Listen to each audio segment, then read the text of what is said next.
Brought to you by KR Mangalam University. We provide you the platform to turn your dreams into reality. Give wings to your aspirations with KR Mangalam University. नमस्कार दोस्तों, आप crime तक देख रहे हैं। बात करते हैं ज्योति मल्होत्रा केस की। हिसार पुलिस ने जो खुलासा किया है उससे कई सवाल खड़े हो गए। सवाल ये उठता है कि क्या ज्योति मल्होत्रा जासूस है?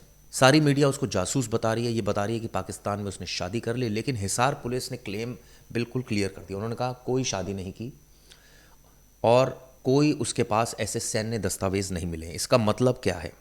क्या वो सिर्फ वीडियो बनाती है और इसी वजह से जो पाकिस्तान की तरफ उसका झुकाव है उसको आरोपी बना दिया है? आखिर हिसार पुलिस ने ये सारी बातें क्यों कही? ये अपने आप में कई सवाल खड़े करती है। मैं आपको पॉइंट्स बताता हूँ जो हिसार पुलिस ने कहा है, और ये अपने आप में ऐसे पॉइंट्स हैं जो ये सोचने पर मजबूर कर रहे हैं कि आखिर किस तरह की इन्वेस्टिगेशन हुई और मीडिया ने किस तरह से इस केस को बना दिया। पूरे दिन हम देख रहे हैं मीडिया की सुर्खियाँ बनी है ज्योति मल्होत्रा।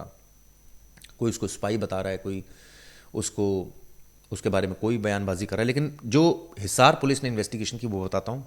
वो कहते हैं कि आज तक इस बात का कोई सबूत नहीं मिला है कि आरोपी के पास किसी भी सैन्य, रक्षा या रणनीतिक जानकारी तक उसकी पहुंच थी। तो फिर जब ये सबूत ही नहीं मिला है तो क्या पाकिस्तानियों से बात करना गुनाह है?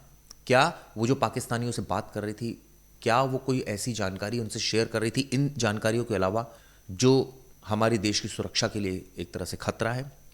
ये क्लियर होना चाहिए। पुलिस कह रही है जो उसने इलेक्ट्रॉनिक उपकरणों का विश्लेषण किया है, फॉरेंसिक के लिए भेज दिया गया है, वो चल रही है अभी जांच। यानी कि अभी उसकी रिपोर्ट नहीं आई है, उसमें कोई छेड़छाड़ हुई या नहीं हुई, ये बात की बात है। आरोपी के व्हाट्सएप चैट के बारे में भी कोई टिप्पणी नहीं की जा सकती, अभी पुलिस ने मना कर दिया है। आरोपी की कथित डायरी के पन्ने जो सामने दिखाए जा रहे हैं वे पुलिस की हिरासत में नहीं है। उन्होंने कहा है कि पुलिस के पास वो पन्ने ही नहीं है जो आप दिखा रहे हैं।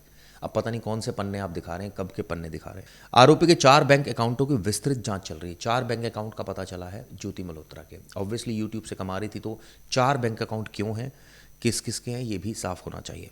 इस समय किसी भी वित्तीय लेन देन के बारे में कोई टिप्पणी नहीं की जा सकती। कोई फाइनेंशियल ट्रांजेक्शन पैसे आए या गए ये भी नहीं बता सकते।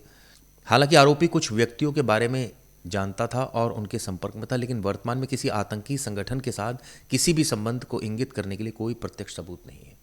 इसका मतलब साफ है कि ज्योति मल्होत्रा और जो दूसरे आरोपी पकड़े गए उनका डायरेक्ट किसी भी आतंकवादी समूह से या वो आतंकवादियों की मदद कर रहे थे, ऐसा कोई सबूत नहीं मिला है। अभी तक कोई तथ्य सामने नहीं आया कि जो आरोपी की किसी भी आतंकवादी गतिविधि में शामिल होने का सुझाव दे। आरोपी के किसी भी PIO से विवाह, धर्म परिवर्तन या इस तरह के मामले के बारे में कोई सबूत नहीं। यानी कि जो कह रहे थे शादी कर ली किसी भी पाक ऑपरेटिव से, इस तरह का कोई सबूत अभी तक नहीं आया। तो फिर हम ये क्यों कह रहे हैं कि ज्योति मल्होत्रा ने शादी कर ली है, वो जासूसी करती थी? वो FIR जो है वो हिसार पुलिस की ये कह रही है कि ये टच में थी और कुछ सीक्रेट इन्फॉर्मेशन शेयर कर रही थी, लेकिन अब यहाँ ये बोल रहे हैं कि आतंकवादी संगठन से कोई ताल्लुकात नहीं। यहाँ ये बोल रहे हैं कि सैन्य और दूसरे जो विभाग है उनसे संबंधित कोई जानकारी शेयर नहीं की। तो भाई कौन सी जानकारी ज्योति मल्होत्रा ने शेयर की इन 4 लोगों से? हिसार पुलिस वो क्यों नहीं बता रही है? सबसे बड़ा सवाल ये उठता है। हिसार पुलिस इस पूरे मामले पर मौन है और इसको लेकर नेचुरली अब जांच आगे बढ़ रही है। ये भी पता चला है कि वो 2023 में पहली बार पाकिस्तान गई थी, अप्रैल के महीने में, और ये गुरुद्वारा कमेटी ने इसको भेजा था। और इसके बाद 2024 में गई थी, चाइना भी गई थी। इसके बाद ये नेपाल, बांग्लादेश भी गई थी और दुबई, थाईलैंड, इंडोनेशिया, भूटान भी गई थी। कश्मीर भी गई थी 2024 में। 2025 में बताते हैं her last visit to Pakistan was in March 2025 this year. इस साल 2025 में वो पाकिस्तान तीसरी बार गई थी, ये जानकारी निकल कर आ रही है। लेकिन सवाल ये उठता है, जो शुरुआत से ये बात कही जा रही है कि दानिश और ये तमाम लोगों से टच में थी। ठीक है, टच में थी और ये बातचीत कर रही थी, लेकिन फिर जो ये FIR की कॉपी मेरे पास है और जो रिपोर्ट मेरे पास है, ये कॉन्ट्रडिक्ट क्यों कर रही है? हिसार पुलिस एक तरफ कहती है, मैं वो लाइन पढ़ देता हूँ जो हिसार पुलिस कहती है। दानिश ने मिलवाया अली अहवान से, उसके बाद अली ने मिलवाया शाकिर और राणा शहबाज से। इसके बाद ये सभी सोशल मीडिया के माध्यम से उपरोक्त सभी से लगातार संपर्क में रही और देश विरोधी सूचनाओं का आदान प्रदान करने लगी। ये क्यों लिखा है देश विरोधी सूचनाओं का? कौन सी ऐसी देश विरोधी सूचना थी जिसका आदान प्रदान ज्योति कर रही थी? ये बहुत क्लियर बताना चाहिए।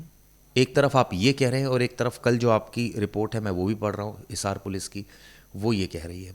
यानी कि दोनों रिपोर्ट अपने आप में कॉन्ट्रडिक्ट कर रही हैं।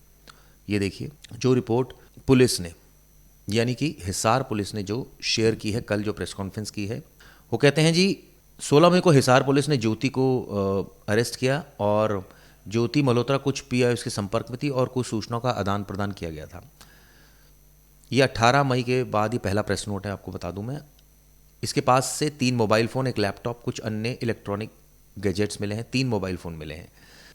इसके बाद हरकीरत को भी पूछताछ के लिए बुलाया गया। हरकीरत वीरा सेवा उपलब्ध कराता है। हरकीरत से 2 मोबाइल फ़ोन कब्जे में लिए गए, उसको अरेस्ट नहीं किया गया। ज्योति और हरकीरत से बरामद मोबाइल फ़ोन, लैपटॉप और इलेक्ट्रॉनिक उपकरणों को जांच के लिए फॉरेंसिक लैब भेजा गया है। अभी तक विश्लेषण का परिणाम हिसार पुलिस को नहीं सौंपा गया है।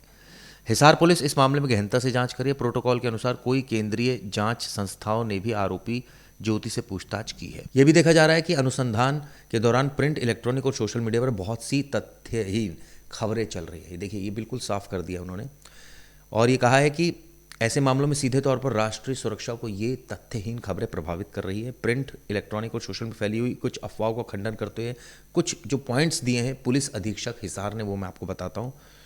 पूरे मामले की जांच हिसार पुलिस कर रही है और आरोपी हिसार पुलिस की कस्टडी में है। कुछ केंद्रीय जांच एजेंसी समय समय पर पूछताछ कर रही है और इसमें किसी भी संस्था को आरोपी की हिरासत नहीं सौंपी गई है। बिल्कुल क्लियर किया है। जो इस तरह की खबरें चल रही बिल्कुल भ्रामक है कि उसको उसकी कस्टडी मिल गई है। कोई भी सैन्य, रक्षा, रणनीतिक जानकारी तक पहुंच होने के बारे में कोई तथ्य सामने नहीं आया। ये भी कहा है कि 4 बैंक अकाउंट है। ये भी कहा है कि कुछ पीएसओस के संपर्क में थी, लेकिन अभी तक कोई ऐसे तथ्य नहीं आए जिससे कहा जा सकता है कि आरोपी का संपर्क किसी आतंकवादी संगठन से था। आरोपी के किसी भी आतंकवादी घटनाओं में संलिप्तता को लेकर कोई तथ्य अभी तक सामने नहीं आया और कोई पीआईओ के साथ शादी, धर्म परिवर्तन के बारे में तथ्य नहीं आया। तो सवाल ये उठता है, एक तरफ ये बयान और एक तरफ ये एफआईआर।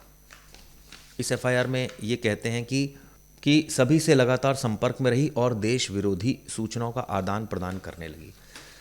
जब देश विरोधी सूचनाएं कौन सी होती है जरा ये भी पता चल जाना चाहिए, क्योंकि अगर आप कह रहे हैं इनसे रिलेटेड कोई वाइटल इंस्टॉलेशन से रिलेटेड कोई सैन्य या अन्य विभाग से संबंधित जानकारी नहीं मुहैया करी, तो फिर ये बात आपने एफआईआर में जो लिखी, क्या ये फर्स्ट इन्फॉर्मेशन रिपोर्ट थी जो आ रही थी और अब ये जांच के बाद ये नतीजा निकला है आपका?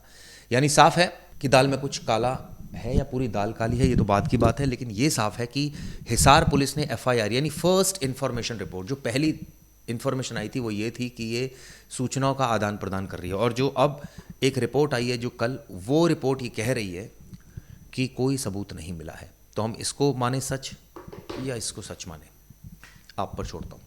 धन्यवाद।